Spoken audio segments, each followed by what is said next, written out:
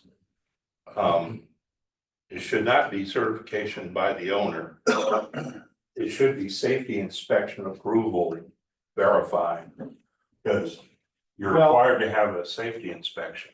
Well, that's the thing, is that, this was for the permit, I mean, for the renewal. Because, we don't have the staff to, do an annual, the fire district doesn't have the staff to do an annual inspection for all 250. Okay, So they wanted to basically have an affidavit of you certifying that that's correct, unless there's a violation. but you are required under state law to have an inspection of your fire extinguishers and actually smoke detectors every year. Okay. And especially the fire extinguishers need to be recertified every year. So I don't know how that plays into that, but it's not the owner verifying. It's a state law that needs to be applied with some. I'll look that up, but we had a lot of discussions internally in the fire district, just. They don't have the manpower to send someone Right. out every single day. Right. But when you do this, you might say a verification by owner and validated annual inspection on fire extinguishers, et cetera, et cetera, et cetera. Might be better worded. I'll have to look at the state law. At least that's what they tell me every year when they charge me to come over. Okay?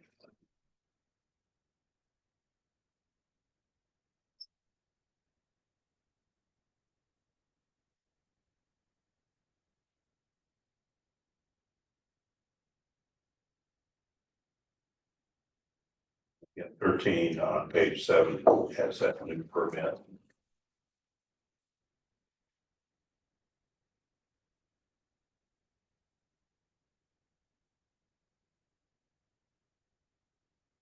I wonder why the license doesn't cover all that.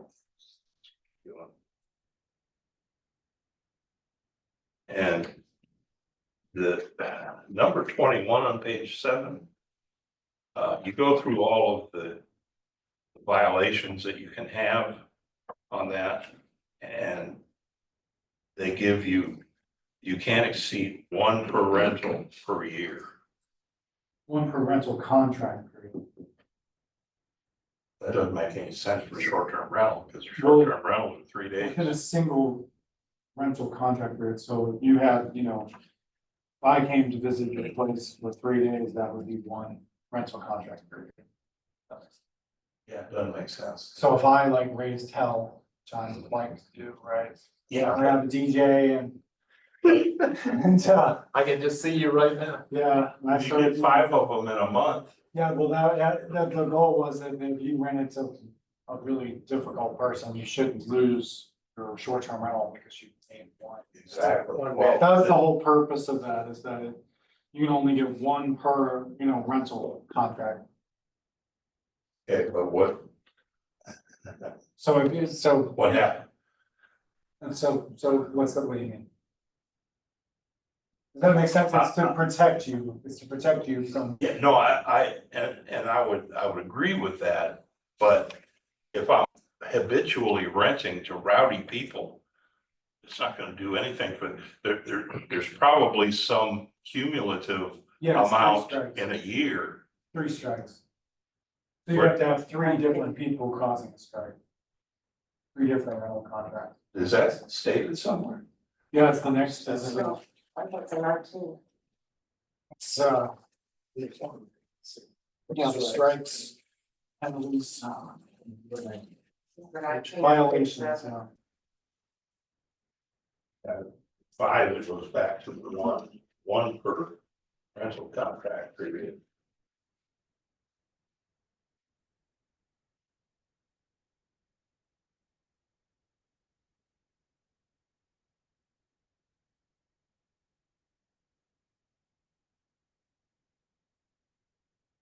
So does that make sense? Each strike shall be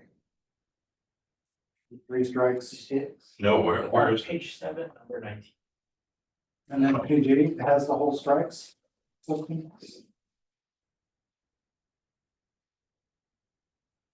Oh, okay, And then you go to page 8, Okay. and it says, for the purpose of determining whether each strike shall be considered an effective of the showing all conditions. Then a single rental shall be considered 1 strike. In no case shall strikes exceed 1 okay, per I'm rental good, contract. I'm good. Then it has. Those strikes are, Yeah. No, that's fine, I think that's fine.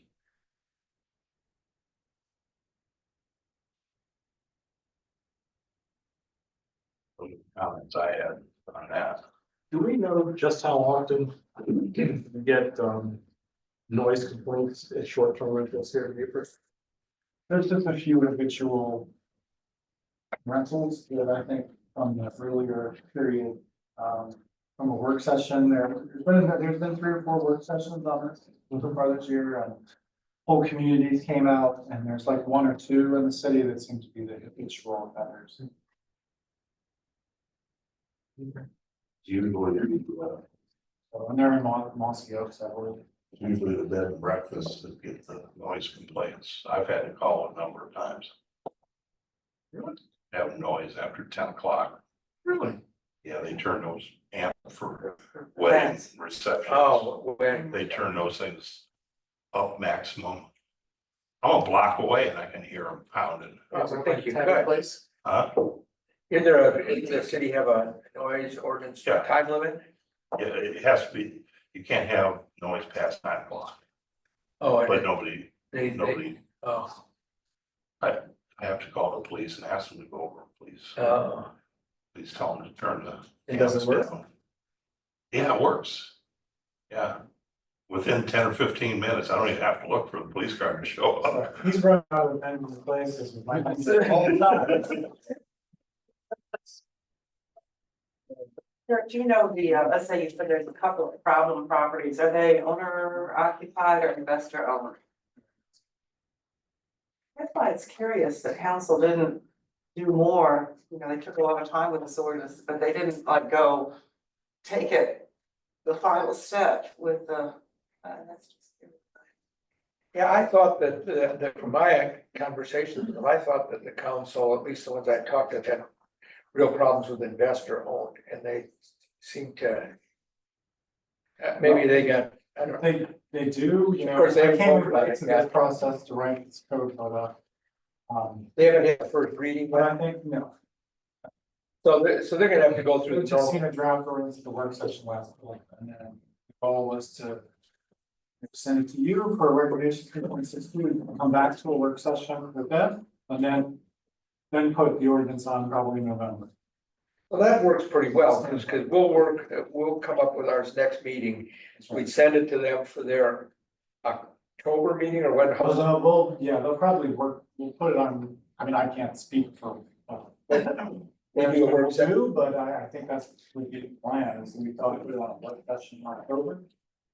And then probably be with your recommendation, or maybe 2 portions of this code.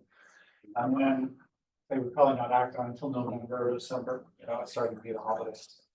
Yeah, because they gotta have at least 2 readings, so they wouldn't, the earliest they would enact would be December, but Yeah. could easily push it back into January or something. Yeah, it could, but it would go with your 3.62. Yeah. Probably 3.11.2, it's probably, that was the goal, to have it all go together. Right, and so,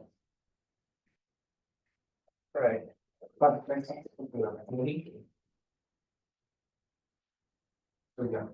All right, I think, it sounds like, so we'll have this on the agenda next week. I'll make some changes. We'll come to you tomorrow. All right. So how does, Next is accessory building. oh, yeah. Everybody's favorite topic. Yeah, we're very good. Okay. The changes are pretty simple here, so, basically to remove the two. So you see there's 3.1.2. Do we have that? Oh, yeah, 3.11.2, yeah, it's in your packet, it's right after the short-term rental discussion, and then the 4.5.3 carriage house, so the changing would be. Currently, the numbering is off in the code, and so it starts at C instead of A. So we're changing the numbering, and then pool house, there was a slight change, so a pool house, basically, we're saying, should be limited, as, you can't just do a pool house and then an ADU as well, if we're gonna restrict this, and then 4.5.3 is where it says that there's 2 per lot, except in T3 where 1's a lot. I'm sorry, I'm having a. Now we go to find one- the page. 1 per lot. So right after your, there's like a little page break, it says, let me just show you what it looks like. It says draft changes to ADU. You see that? Looking for you, give me a second before you start talking about it. I mean, I'm looking, I got my 70 here. Like a, what is that? Maybe I don't have it. Huh? I don't yet. Oh, it's. No, I'm going to have to hand number all the text. Well, it's just Stick it on on the the way. changes, it was. I have Jelly hand number all the pages, because it's really hard to do with PDF. And the program that the city council uses, I think, actually does that. But it's very difficult for us to use that, so I don't think we want to go to that system. All right, but you could maybe just hand number. We just had a lot of paper at once in this meeting. That's been a struggle. I apologize, I was sitting here, I couldn't see it, man, so can you go back to what you were saying about it? Okay, so let's just set the stage. And so ADUs, you've had a few meetings on ADUs. What we're proposing is changes to section 3.11.2 and 4.5 based on those conversations. Very basic changes to go from 2 to 1. And then just to clarify in 3.11.2 that a pool house, if you're gonna do a pool house, is indeed an ADU. So you can't build a pool house and an ADU as well. Clarifying those 2 changes, so that is basically it. And then on the back of this, you have some comments, you have letters from the Chamber of Commerce. You have Paul's argument in favor of retaining 2 ADUs, and you have the, I thought it was a really good kind of overview from the AARP that I think a member sent over on ADUs. So you have all of those at the back of your packet on the. So let me ask, And the big thing is that ADUs, in our opinion, should be owner occupied as well. Well, and that's the short-term rental, you would only be allowed in that to do an ADU as a short-term rental if it was owner occupied. That would be a change. But ADUs, But with these ADU changes, these ADUs allow for investment as well as owner occupied. no, because they're just an accessory to the dwelling unit they're that you accessory live in. to the dwelling unit. I know that we find that it's owner occupied. Well, that would be defined in the other section, in the new, again, that's why they're all going together. Yeah, It's because if you restricted it, the new one, before you changed it, said you could only do an ADU if you were owner occupied. That was the change, but now that we're going to that, I think that's. So let me just, so I can understand with respect to like, Mike, your property, are all 3 of those on your one lot? Yeah. So you would be grandfather, Yeah. because. You got 180 days to not discontinue So- the use in chapter 12 of our code. So his are grandfather because he's got 3 or 4, how many you got, 3? Great. 3. And those are grandfathered forever, there's no, you know, he can sell it and it still As continues. long as under chapter 12 is the non-conforming use and structure, as long as the 180 days don't go by, that discontinues the use. That's in our current code. Oh, right. 180 days. Abandonment. or Abandonment, all that stuff, discontinuation. right. I think having it for sale Right, is not a means to discontinue. the use. so, No one buys his $3.5 million. so forget about the. so Price went down. Just because I'm trying to, that's right. I'm just trying to understand this. So forget about the short-term rental aspect of an ADU. What is just because I'm trying to get my head around it. What is the real problem? Assuming that we're only having owner occupied STRs and we're gonna have some kind of distance requirement on it and all that sort of thing. What's the problem with having two ADUs on a property that you're not even renting? I'm just curious. I think the feeling from the community and the work session, I'm just giving you what I heard, and not my personal opinion, is that, although I will say from a personal opinion, from looking at other codes, I don't think we found another code that allows two in the entire country. So maybe there's some, but definitely not anywhere around here. Okay, But anyway, that's a professional thing, but there is a feeling, just like the short-term rental from the people that came, is that you're changing the neighborhood in a drastic way by allowing what they said is we're like compounds where you have three basically houses on every single yeah, lot. I'm just asking. And the infrastructure and just the nature of the neighborhood are being detrimentally changed. So- I think the thought was one is fine, but two becomes because they can be separate units in addition to the other unit. It just becomes too much. So- Meet, like, how does it meet the lot standards of, you know, you can build so much in a lot, so it's, you know, you can build one big house or. You know, one house with small ADUs, but it's still the same footprint on a lot. Well, that's a question for you. You know, we talked a lot about that. We just went with limiting it to 180. Keeping the same standard. So there was another thing where maybe size of them, so it's for you to discuss whether. I'm just Simple way thinking or- out loud, because I look at Mike's place. And forget the fact that he's renting them, let's just say that, you know, you had a couple kids living in them or something like that. You know, it's a lovely place. Maybe you wouldn't wanna do three again, but. Because one of those that you have is it's a two-story building. And so he's got an ADU on each floor, right? Yeah, What's so bad about that? When you, I mean, why wouldn't you wanna allow I passed what they allowed 100 years ago, whenever it was on Mike's place? It's a big property, he's got three of them, but just even forget the one, he can carve it off and put it on a separate lot. The only problem is the taxes change dramatically then, yeah. dramatically. Because then that's subject to a whole different tax scheme you never played. I think I was passing it on that, you know, that. Man, I'm And just, then the community. I'm asking everybody. Because it's, you know, really Pigeon Point is really feeling the effects because people investors are now building But forget three the- houses. They're Forget the building investor three thing, I'm houses. just asking if we get rid of that investor ability to rent these things. What is the problem if somebody built a compound like Mike did, or even get rid of the one, just have that? I mean, you all are familiar with Mike's property, right? Considering it was built 100 years ago.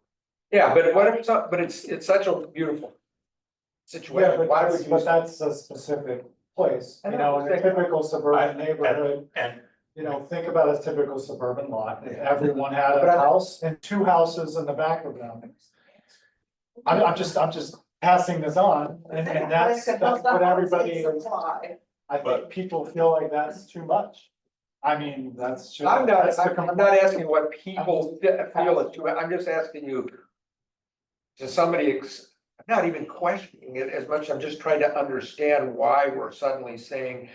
That if you had one extra building that had two separate dwelling units above and below behind it. One for your mother and one for your mother-in-law. Just by way of one example, what's wrong with that? Well, I think that the issue, if I could Nothing be wrong with it. professionally, if I could be frank, is the misapplication of zoning districts. Where you have Pigeon Point is zoned, you know, basically to allow the two, but it has a more suburban form. And so that has been the touch point of most of these complaints, is because people that bought there feel like it's more of a T3S neighborhood, but it's zoned T3N. And so two of these houses, and you're seeing that people are specifically, because their property values in Pigeon Point are very high. Investors are coming in and specifically building these compounds in an area that was more a suburban nature, as a I suburban get it. development pattern. And so, I mean, I think if you want to clarify this issue, you know, got T3N there, T4 maybe, but you know, in an urban environment, I don't think you have such a problem, but the problem is that we have so little urban environment here. And So a so lot of the these new- areas are zoned high density, but they're not a high density development factor. So the new suburban communities like Salem, whatever it is, Salem, they're T3S, they're all. they all have, presumably there's deed restrictions on there which prohibit all this ADU stuff anyway.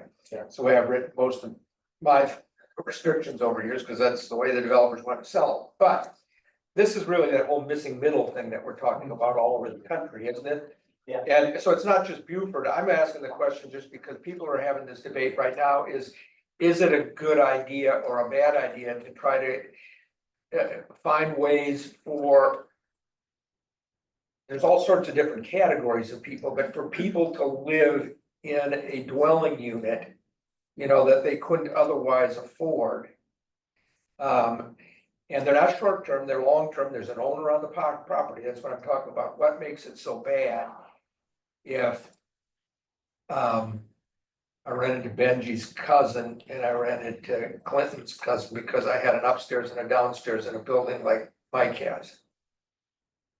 I think just the, you know, Cause I'm still there. you're an attorney, right, and you know how these laws work, right, you know, like, there's always the exceptional Yeah, cases, and then there's, you know, the cases where I won't pick on Benji anymore, where, which I think is what happened, where you hear from the people that are in the community, and again, I'm not trying to give you my personal opinion, it's that we have builders and developers who purposely bought in these neighborhoods and built what the community called a compound with 3 houses on the lot. It's being advertised as a compound. And so if you live next to that lot that seems suburban in nature, and all of a sudden an investor came and built 3 houses next to you, and there's no infrastructure, there's no, you know, there's no sidewalk, there's no improvement to that road, I think you'd probably be pretty hot about that. Right? I think you'd probably. Well, if There's more to it than. So it's just, this is. Because you got the parking and you got the Yeah, number sure, of you got people parking. and those kinds of things. But, and I wanna get to Paul here in a second, but, I was gonna say, I don't have a problem with the ones. But the one thing I think ought to be looked at is, and a special exception where somebody could come and ask for an exception to the one for valid reasons, whatever they may be. He may own an acre and so, you know, but I think there ought to be room to for an exception in that case. yeah. And we'll hear from the public for the exception. Or you instead, as it's already T3S, you add T3, basically just say T4 and T5 you see. And those are urban districts that have street parking. Probably no one would mind. Yeah, that's more what I'm thinking of. But T3N is the thing that in some of the T4 and Pigeon Point has created this problem, right? Because it's the built form of Pigeon Point is not Yeah, urban. yeah. Right? So I don't think- know how else to say it. I think There's no there ought- sidewalk there. I think there ought to be some flexibility that's not here right now that would be good to have in there, but Paul wanted to speak, if he will. Yeah, well, thank you, and I prepared this, which is part of your package, and I feel very strongly, I mean, we hear council, We've had conversations on the planning commission about affordable housing. There's no such thing really. The accessory dwelling is really the best possible way to have a quality, lower cost dwelling. That also provides some extra density in the community that supports things like our little neighborhood bakery in our neighborhood, for example. And, you know, when people raise the issue, well, we don't want, you know, a whole street full of these things. Well, you're never going to see that. I mean, the fact of the matter is, aside from this particular developer who's chosen to do this, which could be cured very simply with a limitation, you know, by distance or some measure. And then the one that's been done on Church Street down here in Pigeon Point that really kicked everything off. I mean, I've been by on the street and looked at it. It really looks pretty good. As a matter of fact, the Pigeon Point representative, the gentleman that came and spoke, the city council, and I think maybe even to the last work session when this was discussed here, admitted such. So you've got to leave a special exception option, you know, open for a second one, because you are going to have the mother and the mother-in-law. You're going to have an adult child that for whatever reason doesn't have his own home. I mean, you're going to have these sorts of situations, and you're going to have a young couple that can't buy their first house yet, that can rent and wants to live in a better spot and have the security of a primary home there with someone there full time. I think you could also, under a special exception rule, allow an investor type with certain rules. I just wouldn't, this is really important. This is a big issue for the city. We ought to be trying to find ways to promote ADUs and limit STUs. That's the fundamental direction that it ought to be going in, is promoting these things with rules. Lot size, landscape buffering, parking availability, utility infrastructure, reasonable compatibility with neighboring properties. I mean, all of these are factors, and under a special exception rule, the burden would be on that person wanting to build the accessory to come in and demonstrate the merits of adding the second one.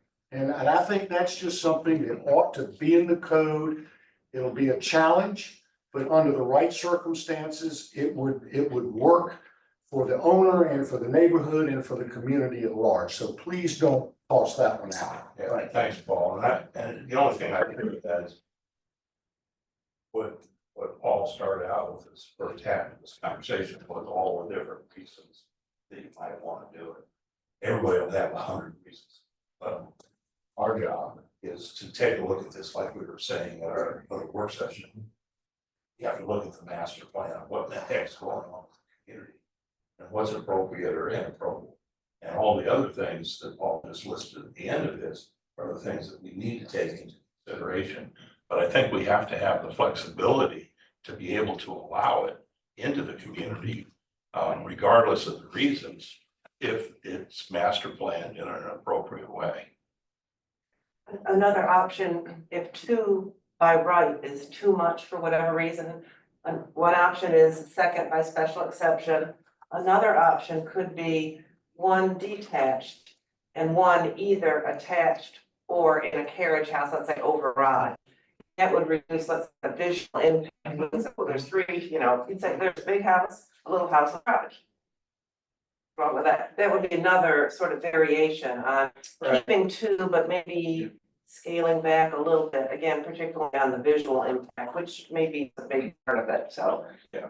I would I say let's think consider so. all these different options. Or that's all part of the Yeah. flexibility. Yes.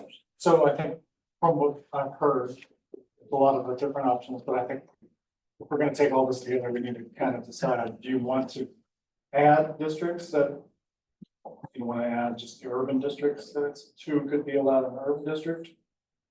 Do you want to add all that we just do the one and then add them all as a special exception if you want to go to, which would put the burden on the applicant.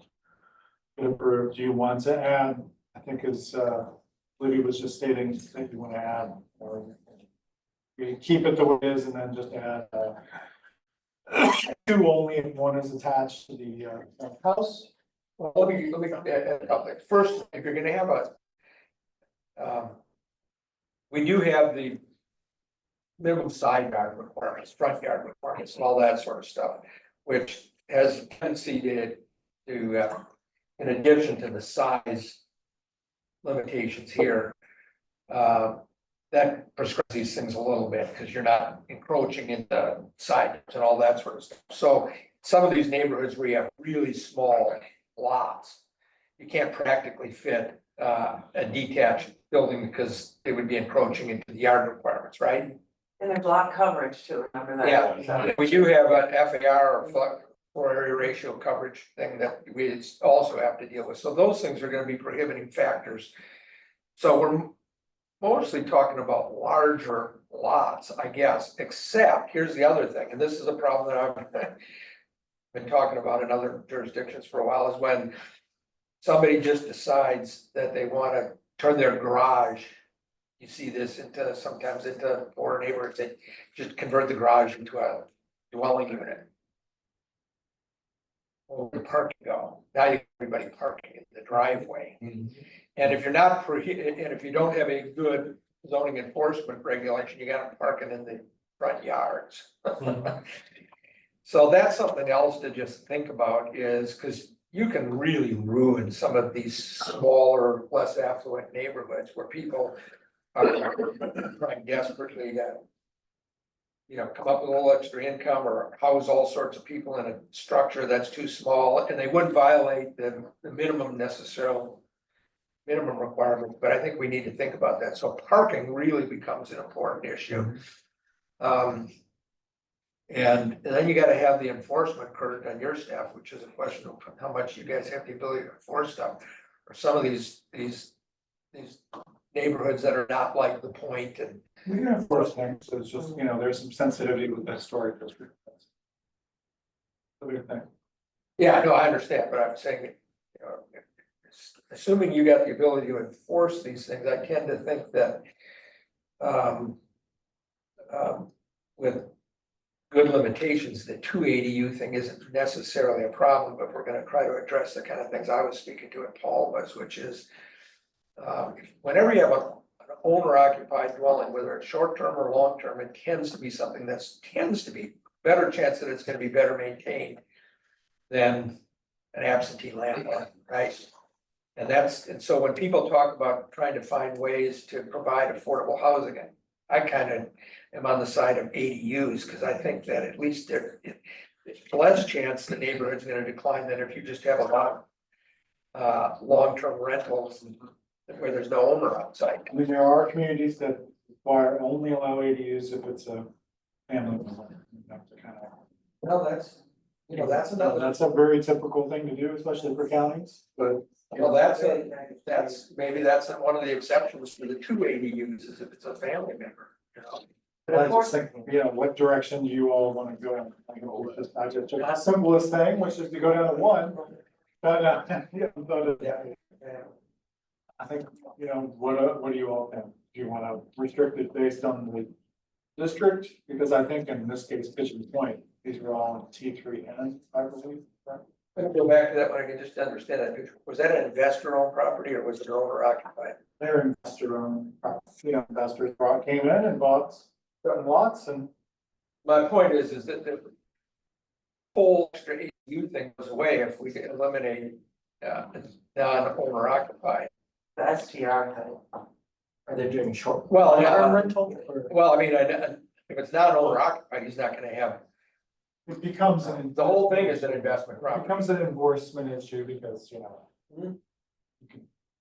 You know, do you need two, like, you know, like, let's say you got two, it's owner occupied, and you sell it. You're living in a house, well. We're not gonna be able to track that, right? But I don't Because understand. we're not gonna license an ADU, like, right?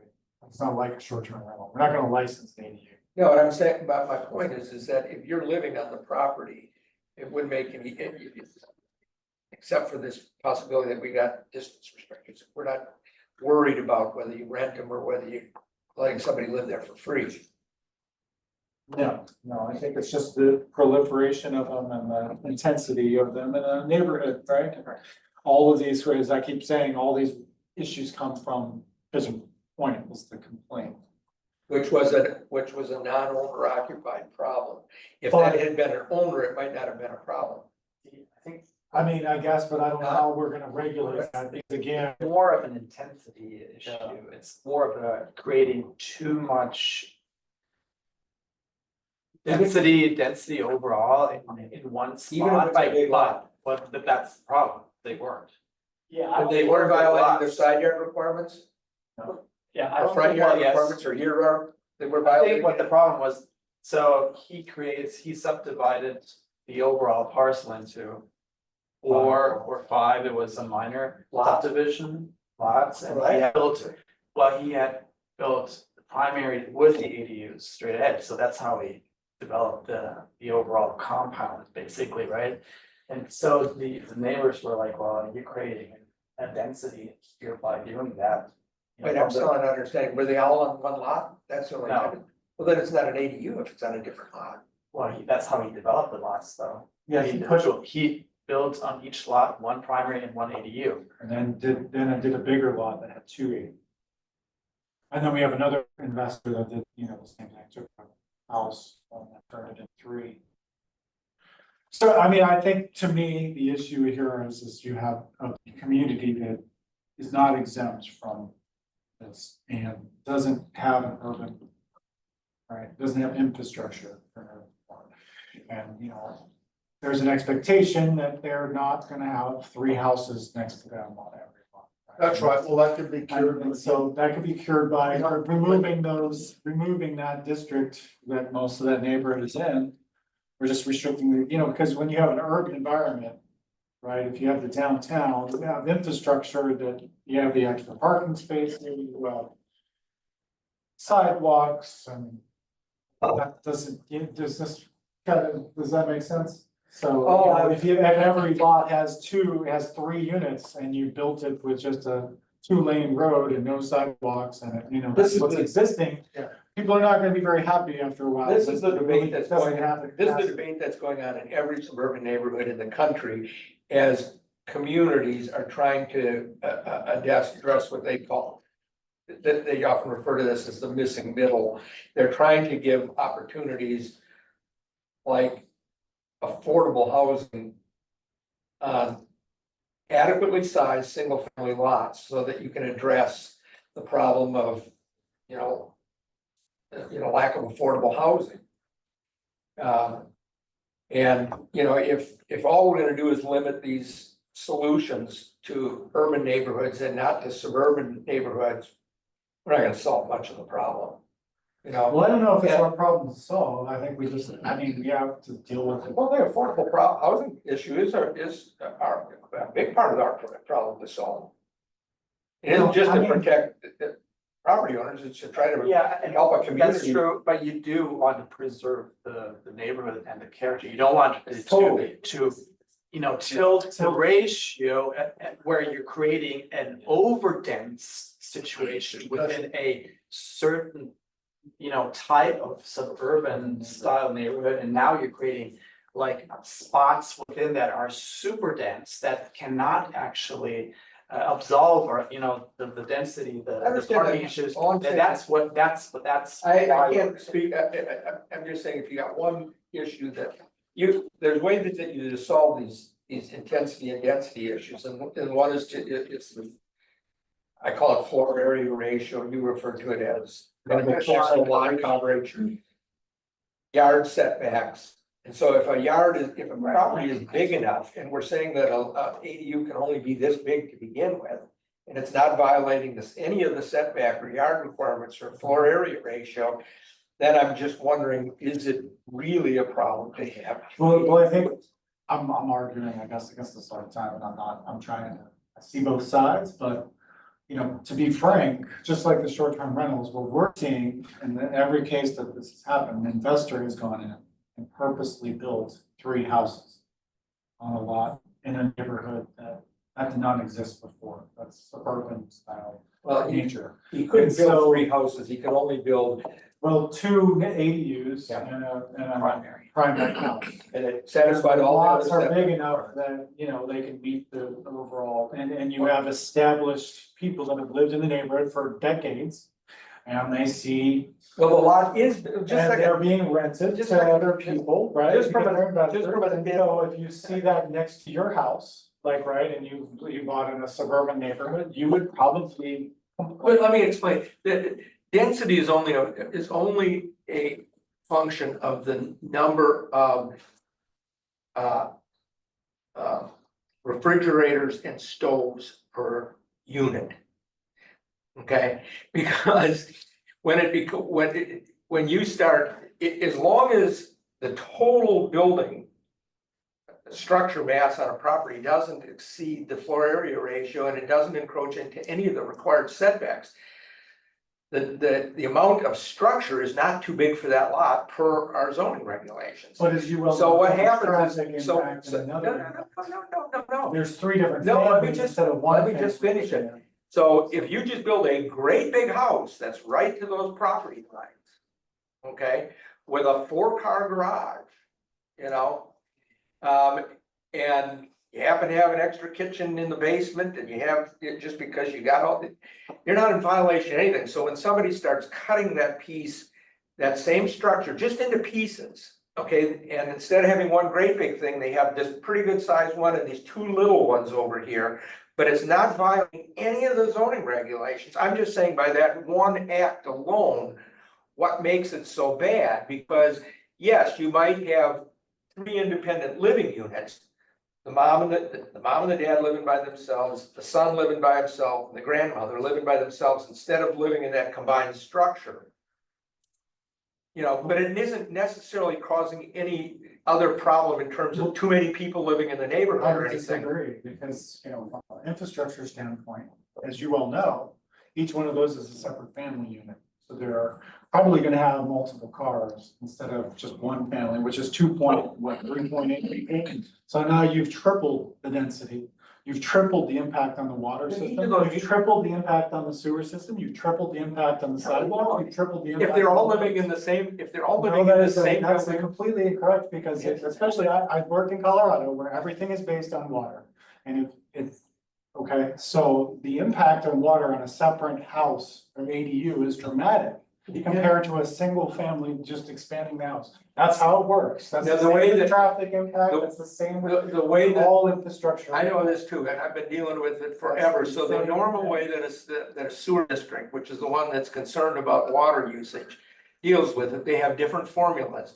Some have 400 gallons per day, some of them have 300 gallons per day, some of them have 200 gallons per day. But the 400 gallon per day, which exactly is what I'm most familiar with, I think our standard here is lower, is based on what a normal family unit size is. All I'm saying is because each of those extra units are small, they're not very big. They only have to be 240 square feet minimum size. And maybe our maximum of 1,500 is too big. But if you're taking that great big house and just cutting it into 3 pieces, you don't necessarily have more water usage. If you have the same number of people, they're just Well, you divided into 3 absolutely units. have more water usage.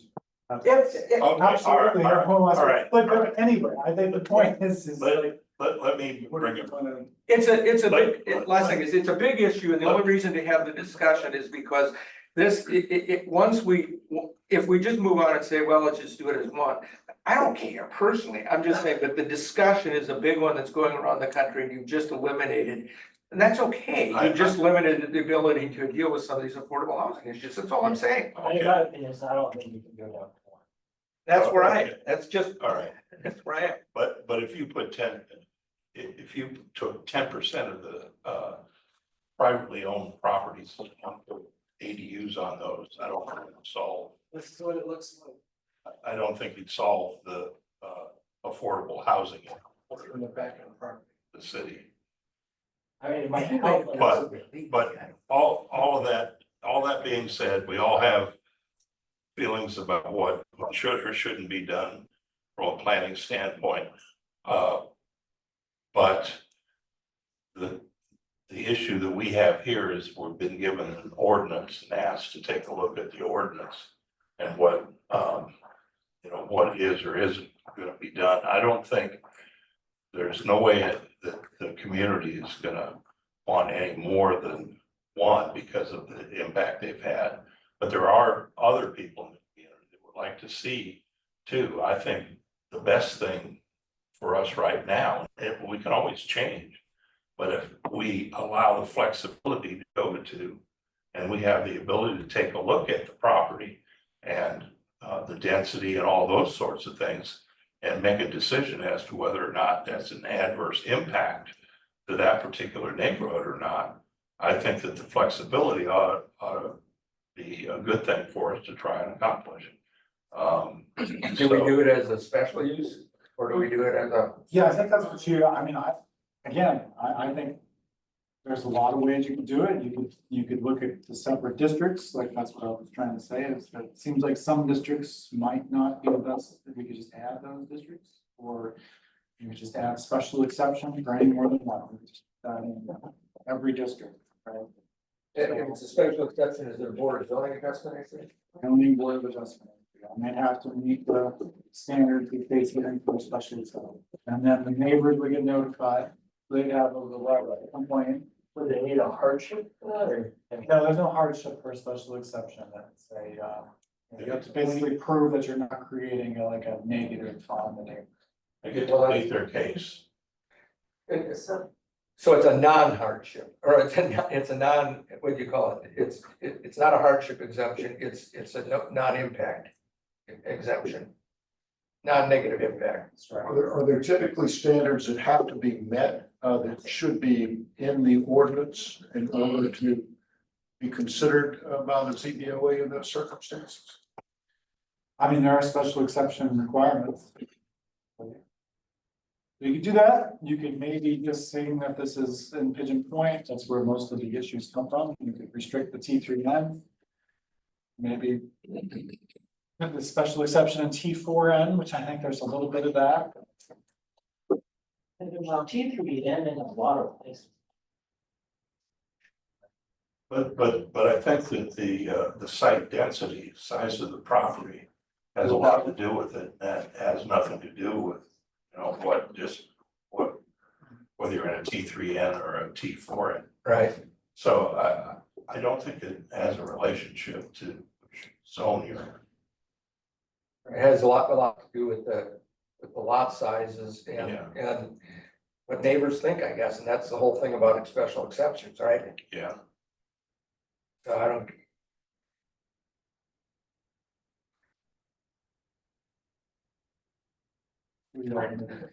What it sounds like, what I'm getting is that a change has to be made because of complaints. So if that's the case, I mean, looking at it pragmatically, if there's gonna be a change made, keep, one permitted by right and a second by special exception. I mean, that's That's fine. I don't think we're gonna get more than that. yeah, so let's, Quite frankly. that's. If our community, As long as we got. if the community changes, we Right, can change the code, Yeah. but And maybe, when we do the comp plan update, looking at future land use, I mean, the idea of Pigeon Point being, I don't know, suburban.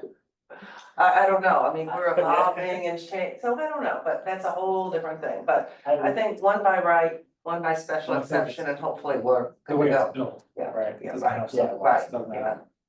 And right, the time. people bought the bigger lots and that's what. Yeah. Yeah, I live in Pigeon Point.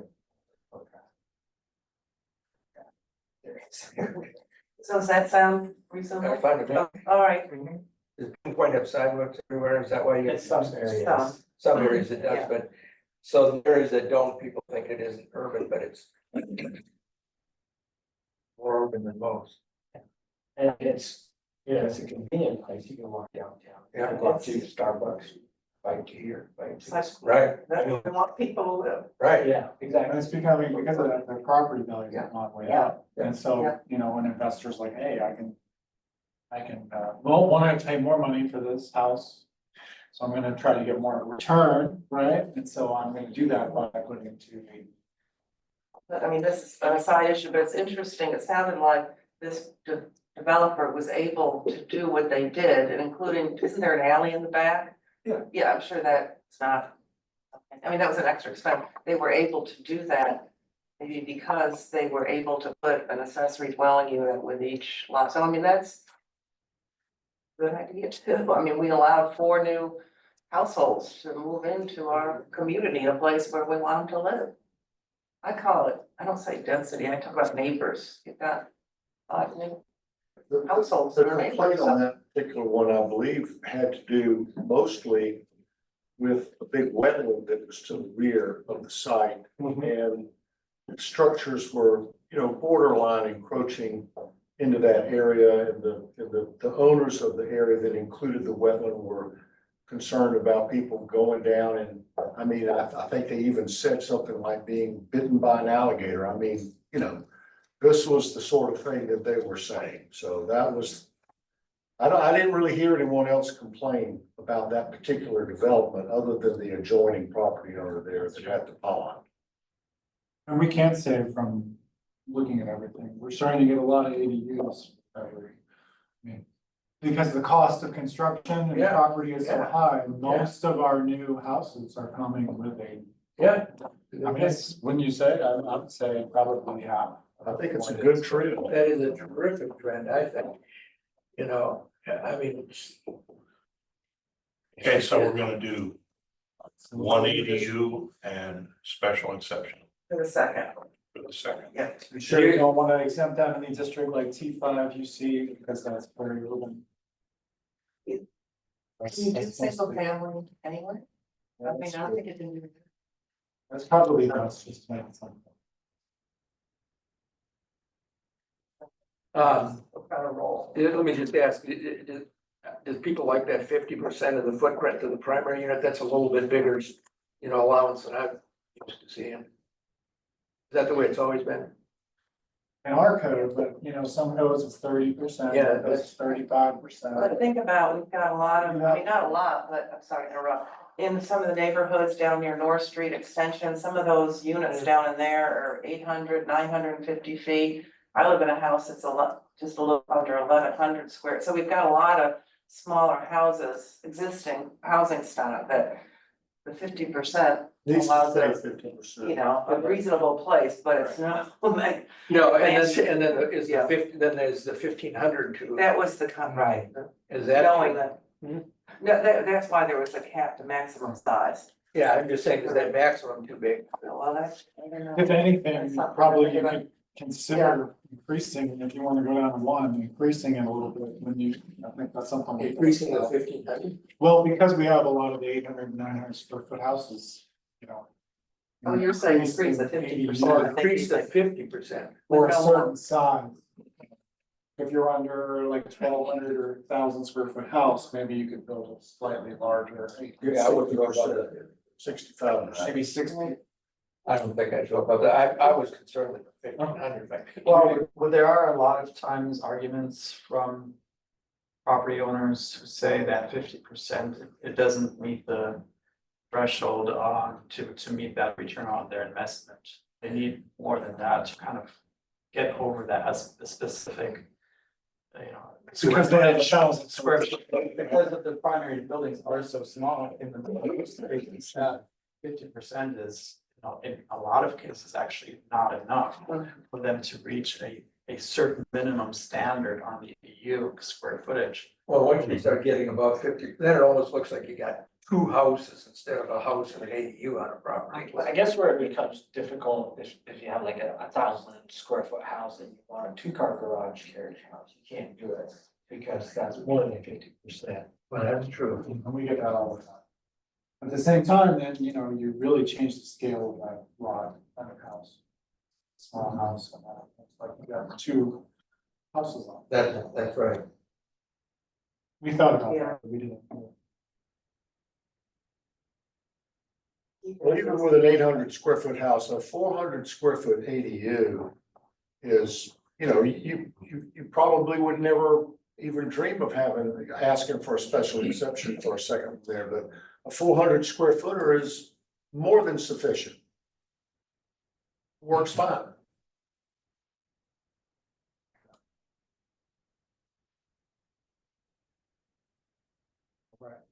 This is good. I think we have a good discussion. It's the spirit, it's good. Well, with this way, we considered all these things as opposed to just, just. Whatever the big discussions that we're supposed to be having is in this day and age, and I'd hate to say that we didn't participate. In the considerations, because everybody's having, right? Well, I mean, all these discussions are about the high cost of housing. They are. They are. What we're talking about, and they're not, you're going to create this problem, right? You know, so now, that problem created by other entities.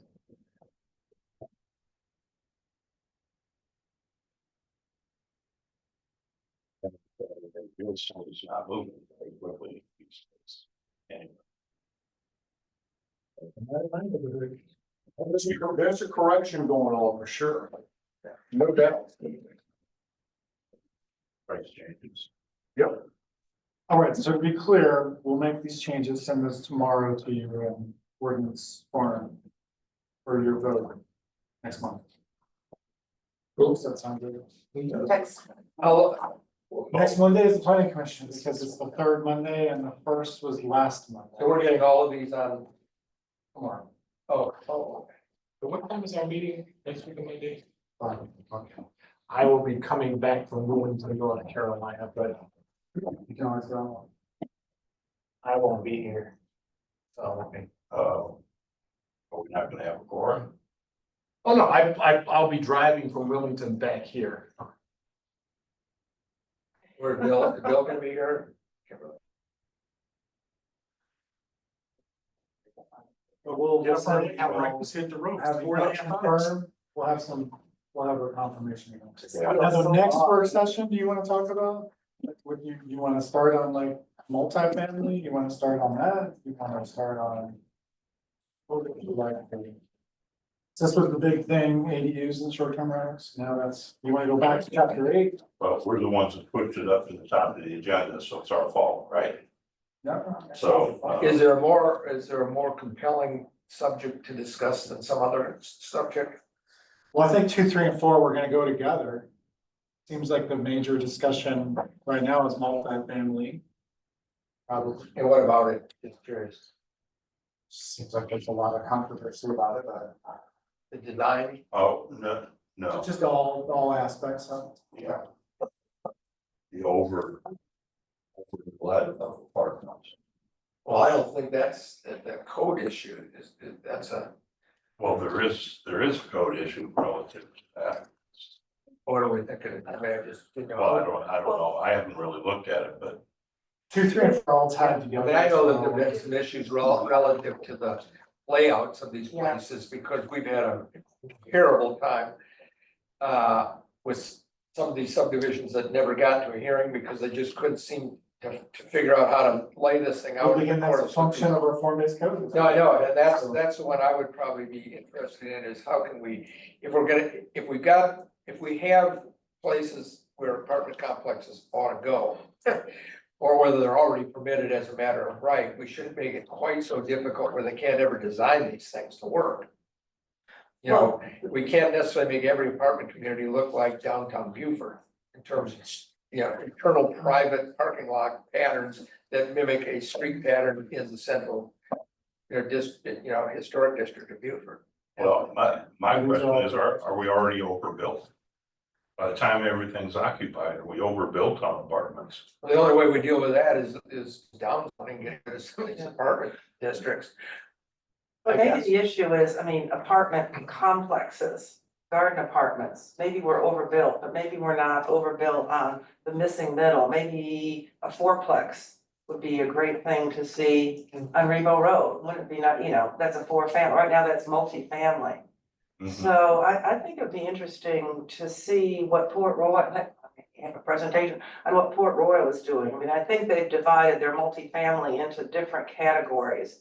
So you might be able to permit a 4 to 6 family unit, again, maybe on Rebo Road. You know, in different areas, and then I they've think got like that's great. That's a smart idea. If you find like anybody a that six- wants to build a those, 6, well, I know, that's a whole different issue, but at least we can do what we can, because right now, you know, whatever the developers, the real estate investment trusts, they're building these apartment the 24 and 36, I mean, cookie cutter, basically, multifamily developments. But I mean, maybe if there's a correction, we could get some local developers interested in doing something different, something Yeah, appropriate, something sustainable and resilient. I think maybe adding so- a mixed use requirement and a mixed, Yeah. like, building requirement, so you can't do a straight apartment complex, you gotta. well, these will be a Yeah. discussion. Well, I mean, Could be, I know, Yeah. but 2, 3, and 4 kind of do go together, so I mean, we can just start on that next month. You know, like, do you wanna start on that, or do you wanna do it at chapter 8? Which one is, what's the name? 8 is the whole wetland, stormwater, We've already got it. Oh, I thought we finished that I one. thought we did. not definitively, no. I- As positive, to remember. We started it. And wetland thing kind of proved to be a little more, So can we pause that to go take a look at ADUs and Okay. STRs? Well, we didn't trouble that. that could be last if you want, we're gonna do 2, 3, and 4. Well, we were close, so we were sort of close on 8, weren't we? We were. Wasn't too much. I think the contentious aspect was the isolated wetlands. Oh, yeah, yeah. it gets a little confusing, like writing it as we're here.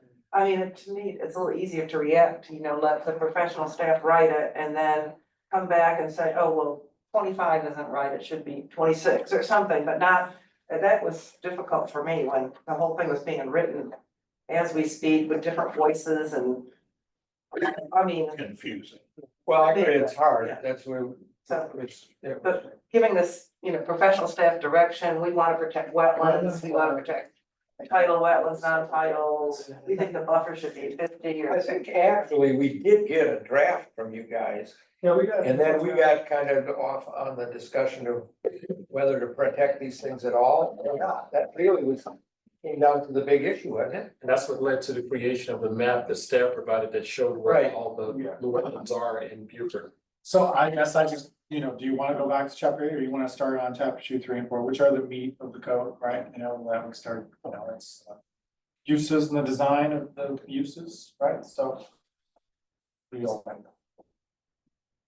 Let's do chapter 8 Go again. either way. I would do 3 and 4. Right. That's fine, I think we got worn out on 8. Of course, we might be an easy mark as a result, we might go along with anything just to get it over. All right, Not so let's fair. go with 2, 3, and 4 next time. Well, unless we have to regroup on all this. It'll be interesting to see where city council goes with it. Yeah, and the warning with 2, 3, and 4 is city council didn't go very far with that. They were more, you know, what's the word, reserved in their changes. Not proposed, so, you know. Just throwing it out there. Any other discussion? Seeing none, we're adjourned. I appreciate everybody coming. This is a good